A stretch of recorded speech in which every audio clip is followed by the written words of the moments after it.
Meer as 120.000 liggies heet jou welkom hier by die Danville Liggiehuis in Millerstraat in Pretoria Wes. Vir die afgelope 23 jaar al versier die Van der Merwe familie hulle huis met honderde liggies om kos, klere en geskenke vir minder bevoorregtes in te samel. Tog het hulle vanjaar nog baie min skenkings ontvang.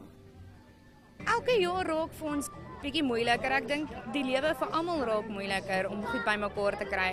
Maar ons kan nie net moed verloor nie. Ons kan dit nie net los nie. Daar is soveel mense wat afhanklik is van ons om 'n kospakkie vir Kersfees te kry en ons kan niemand wegwys nie. Dis nie slegs inwoners van Danville wat deur die projek gehelp word nie.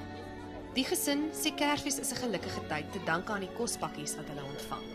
Hulle help my nou al 'n hele rukkie wat ons al bietjie swaar gegaan het.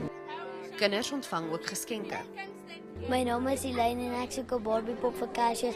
Die hare moet blond wees. Tog is daar kinders wat aan Enies gesê het hulle soek net nuwe skoolklere. Of die seentjie wat net 'n hap van ons mikrofoon wou hê. En hoewel die liggies jonk en oud in vervoering het, gaan Kersfees volgens almal hier oor veel meer. Op die einde van die dag gaan Kersfees oor gee. Weet Jesus het sy lewe vir ons kom gee, so hoeveel te meer is dit nie van ons wat in staat is om vir die wat nie in staat is nie te kom gee. Die huise liggies gaan tot die 1 Januarie brand, elke aand van 7 uur tot 10 uur. Mense word gevra om skenkings hier te kom maak.